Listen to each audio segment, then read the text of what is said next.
Welcome back in your YouTube channel smart classes. Friends, आज जो हम डिस्कस कर रहे हैं वो है बीएड फर्स्ट ईयर का पेपर है। चौधरी चरण सिंह यूनिवर्सिटी मेरठ जून 2019 में हुआ है।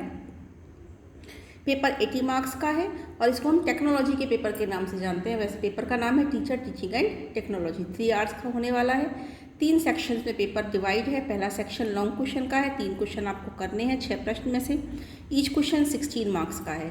ठीक है, देखते हैं अब क्या क्वेश्चन इसमें आए हैं। जब फर्स्ट क्वेश्चन देखते हैं, फर्स्ट क्वेश्चन है शैक्षिक तकनीकी से आप क्या समझते हैं। हार्डवेयर तथा सॉफ्टवेयर शैक्षिक तकनीकी की धारणाओं की व्याख्या कीजिए।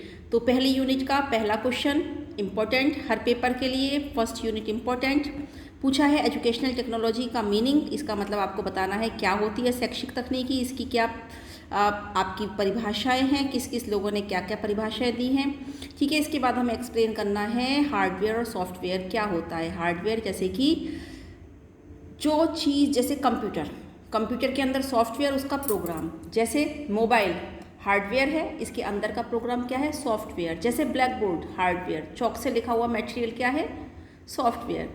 ठीक है, नेक्स्ट क्वेश्चन देखते हैं फ्रेंड्स, क्या है शिक्षक के निष्पादन के मूल्यांकन से आप क्या समझते हैं। शिक्षक के निष्पादन मूल्यांकन की तकनीकें कौन कौन सी हैं, यानी कि आपको करना है टीचर्स का जो परफॉर्मेंस है उससे आपका क्या लेना देना है, आपके क्या मानते हैं, उसको कैसे एवेल्यूट कर सकते हैं टीचर के। तो इसका एवेल्यूशन करने के लिए हम स्टूडेंट्स के द्वारा करवा सकते हैं, उनके फैमिली मेम्बर्स यानी कि पेरेंट्स गार्जियंस के द्वारा करा सकते हैं, प्रिंसिपल कर सकता है, सीनियर टीचर कर सकते हैं। टीचर कैसा पढ़ा रहा है इसका एवेल्यूशन करना है। उसका मूल्यांकन करने के बाद हम कौन कौन सी तकनीकें अपनाते हैं इसका हमें डिटेल में एक्सप्लेन करना है। क्वेश्चन है इजी टू द पॉइंट, आपको लिखना है, लॉन्ग क्वेश्चन है। नेक्स्ट क्वेश्चन फ्रेंड्स देखते हैं क्या है। नेक्स्ट क्वेश्चन है भाषा प्रयोगशाला से आप क्या समझते हैं, इसकी क्या आवश्यकता है तथा इसमें कौन कौन सी सामान्य उपकरण प्रयोग होते हैं। भाषा प्रयोगशाला लैंग्वेज लेबोरेटरी अर्थात जहाँ पर हम भाषा को सिखाते हैं। बच्चा अपनी जन्म की भाषा तो सब जानता है क्योंकि अपने वातावरण से, अपने माता पिता से सीखता है, लेकिन इसके अतिरिक्त अन्य भाषाएं जब हम सिखाते हैं तो उसमें लैंग्वेज लेबोरेटरी बहुत सहायता देती है। जैसे हम बच्चे को फ्रेंच सिखानी है, जापानी सिखानी है, इंग्लिश सिखानी है, उस कंडीशन में हमारे लिए ये लैंग्वेज लेबोरेटरी बहुत ज़्यादा यूज़फुल है। इसका लैंग्वेज लेबोरेटरी का अब कौन कौन सी उपकरण होते हैं इसमें, सीधी सी बात है, इसमें जो होते हैं बूथ्स होते हैं, हियरिंग बूथ्स होते हैं, हाँ एडवाइज़र बूथ होता है, कंट्रोल रूम होता है, बच्चे के पास हेडफोन होते हैं, इस अपने माइक्स होते हैं, कंप्यूटर होता है। ठीक है, रॉबर्ट लाडो और AS हाइस ने इसका यूज़ करना बताया था। इसके बाद जो ये इसमें बच्चा कैसे सीखता है, अपनी गति से सीखता है, उसको उसके एडवाइज़र द्वारा या टीचर द्वारा इंस्ट्रक्शन मिलते हैं, अपनी गति से सीखता है, इसमें वो रीटीचिंग कर सकता है। ठीक है, साथ ही साथ बच्चे को स्वतंत्र रूप से एक्टिविटी करने का पूरा मौका दिया जाता है। इसमें आपको इसके उपकरण और इसके उपयोग भी लिखने हैं। नेक्स्ट फ्रेंड्स देखते हैं क्वेश्चन क्या आया है। Write the need of programmed instruction. Describe in brief the steps followed in the construction of programmed instruction. आपको programmed instruction के बारे में लिखना है, इसकी क्या आवश्यकता है। सबसे पहले आपको पता होना चाहिए कि programmed instruction स्किनर महोदय द्वारा सबसे पहले बनाया गया था 1994-1995 में। इसकी 3 प्रकार हैं, लीनियर, ब्रांचिंग और मैथेटिक्स, यानी कि रेखीय, शाखीय और मैथेटिक्स ही बोलते हैं मैथेटिक्स को। ठीक है, अब हमें क्या करना है, बताना है इसमें अभिकृति में अनुदेशन के निर्माण के कौन कौन से स्टेप है, हमें उसके बारे में डिटेल में बताना है। अगला क्वेश्चन बहुत इजी आया है, एक्शन रिसर्च से आप क्या समझते हैं।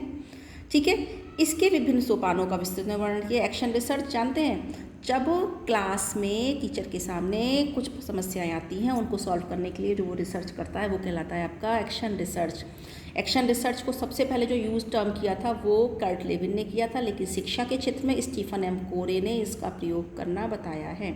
ठीक है, अब परेशानी क्या आती है टीचर के सामने, जैसे कि बच्चे लेट आते हैं, गृह कार्य करके नहीं लाते हैं, राइटिंग अच्छी नहीं है, हाँ झूठ बोलते हैं, या फिर अपने कार्यों से बचने की कोशिश करते हैं। छोटी छोटी सी समस्याएं होती हैं, सुंदर हैंडराइटिंग नहीं है, इनके ऊपर वो एक्शन रिसर्च तैयार करता है। पहले समस्या का पता लगाता है, समस्या का परिभाषीकरण करता है, उससे संबंधित डेटा कलेक्शन करता है और उसके बाद रिजल्ट निकालता है और उस रिजल्ट के हिसाब से उसे अप्लाई करता है। नेक्स्ट क्वेश्चन क्या पूछा है क्वेश्चन नंबर 3 में फ्रेंड्स, क्वेश्चन नंबर 3 में नेक्स्ट क्वेश्चन पूछा है discuss stages of teaching in details. Teaching की कौन कौन सी स्टेजेस हैं या अवस्थाएं हैं हमें बताना है। तो टीचिंग की पहली अवस्था होती है तैयारी की अवस्था, जिसे हम प्री एक्टिव स्टेज बोलते हैं। दूसरी होती है शिक्षण की अवस्था, जिसे हम एक्टिव स्टेज बोलते हैं। और लास्ट होती है पोस्ट एक्टिव स्टेज, यानी कि पढ़ाने के बाद, यानी कि मूल्यांकन अवस्था। जो पढ़ाया है वो बच्चे ने कहाँ तक ग्रहण किया है, ये हमारा कहलाता है आपका पोस्ट एक्टिव स्टेज। तो इसकी स्टेज के बारे में हमें डिटेल में बताना है, इनकी मीनिंग, डेफिनेशन सब देने के बाद। अब बात करते हैं सेक्शन सी की। बहुत इजी है, 4 प्रश्न करने हैं, 8 में से बहुत सारी चॉइस है, किस लिए घबराने की आवश्यकता नहीं है। बहुत पहला क्वेश्चन बहुत इजी आया है, ईमेल सब जानते हैं। दूसरा क्वेश्चन आया है ओपन एजुकेशन रिसोर्सेज, OER करके आता था, थोड़ा सा टॉप कॉम्प्लिकेटेड हो सकता था, लेकिन सिंपल सा लिखा हुआ है। मुक्त शैक्षिक स्रोत, यानी कि ऐसे शैक्षिक स्रोत जिसे आप फ्रीली यूज़ कर सकते हैं, आपको किसी तरह की कॉस्ट नहीं देनी पड़ती है। आप टेक्स्ट पढ़ सकते हैं, किताबें पढ़ सकते हैं, मीडिया कर सकते हैं, उसको अपने को दोबारा से प्रयोग कर सकते हैं, उन मीडिया को, उस टेक्स्ट को, उस किताब को, उसको अपने पर्पज़ से रीपर्पज़ कर सकते हैं, रीडिस्ट्रीब्यूशन कर सकते हैं। और 2019 में यूनेस्को ने इसके ऊपर कार्य किया था। और ये टीचर लर्निंग और रिसर्च के लिए बहुत ज़्यादा उपयोगी है, क्योंकि आपको बिना किसी पैसे के फ्री में ये मिल रहा है। नेक्स्ट बात करते हैं फ्रेंड्स OHP, ओवरहेड प्रोजेक्टर, जिसकी फुल फॉर्म है। प्रोजेक्टर का ये प्राचीन रूप है। बॉक्स हुआ करता था, उस पर हम ट्रांसपेरेंसी रखते थे। ट्रांसपेरेंसी रखने के बाद उसका रिफ्लेक्शन दीवार पर, सफ़ेद रंग की दीवार पर या सफ़ेद चादर पर लिया करते थे, और जो उस पर लिखा हुआ था OHP पर, वो उस पर दिखाई देता था। ये था OHP। आज के समय में OHP का बहुत कम यूज़ हो रहा है, आज प्रयोग हो रहा है LCD प्रोजेक्टर। सभी जानते हैं, ज़्यादातर घरों में भी होंगे। अब बात करते हैं अगला question, teaching skill. Teaching skill अर्थात शिक्षण कौशल। शिक्षण कौशल शिक्षक के कौशल, जैसे हर कार्य के अपने कौशल होते हैं, ऐसे ही पढ़ाने के भी अपने कौशल होते हैं। और जब तक टीचर को वो कौशल अच्छे से नहीं आते, वो सफल शिक्षक नहीं बन सकता। जैसे कि प्रश्न पूछना, प्रस्तावना, प्रश्न पूछना, एक्सप्लेनेशन देना, बच्चे को रीइंफोर्समेंट देना, स्टिमुलस वेरिएशन का प्रयोग करना, all are called teaching skills friends. तो फ्रेंड्स, ये टीचिंग स्किल्स जो थी, इसका जो प्रत्यय था एलन रेयान ने भी दिया था। BK पायसी ने 13 टीचिंग स्किल्स बताई हैं, एलन रेयान ने इसकी 14 टीचिंग स्किल्स बताई हैं। और ये वास्तव में अगर देखा जाए तो टीचर के लिए शस्त्र होते हैं, जैसे एक मैकेनिक के लिए उसके टूल्स होते हैं, ऐसे ये टीचर्स के लिए एक टूल्स हैं जो सीखने में सुगमता प्रदान करते। बच्चे को कैसे सिखाया जाए, इसके लिए टीचर को ट्रेन करते हैं। गेज ने इसे अनुदेशनात्मक प्रक्रियाएं कहा है, तो पासी ने इन्हें सीखने की सुगमता में सहायता प्रदान करने वाले स्किल्स कहा है। देखते हैं फ्रेंड्स क्या है पुनर्वलन। साइकोलॉजी का क्वेश्चन फिर से टेक्नोलॉजी में आ गया। साइकोलॉजी में भी ये क्वेश्चन आया था, रेनफोर्समेंट अर्थात बच्चे को मोटिवेट करने का एक तरीका, जिससे हम उसकी अनुक्रिया की संभावना को बढ़ाते हैं, उसे रेनफोर्समेंट कहते हैं। 3 प्रकार का होता है, पॉजिटिव, नेगेटिव और ज़ीरो।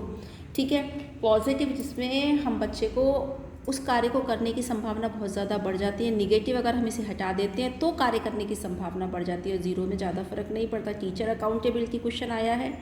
शिक्षक की जवाबदेही आप अपने आप से लिख सकते हैं, आप क्योंकि सभी भावी शिक्षक हैं, और कहीं ना कहीं आप फिर भी किसी प्राइवेट स्कूल में अभी भी टीचिंग जॉब कर रहे होंगे, तो आप जानते हैं कि शिक्षक को भी जवाबदेही देना होता है अपने पेरेंट्स के, गार्जियंस के लिए, अपने प्रिंसिपल्स के लिए, मैनेजमेंट के लिए, उसकी अकाउंटेबिलिटी होती है। अगला क्वेश्चन है probing question.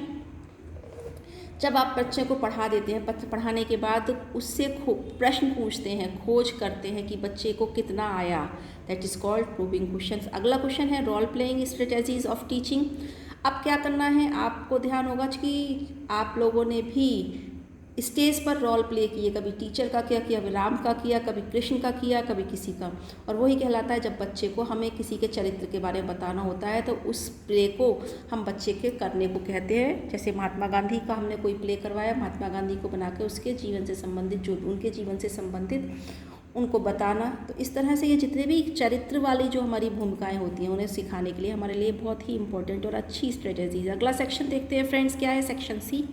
Very short question answer. आप सोचेंगे एक शब्द में ही काम चल जाएगा, ऐसा नहीं है। 2 नंबर का क्वेश्चन है, थोड़ा सा तो आपको लिखना ही पड़ेगा।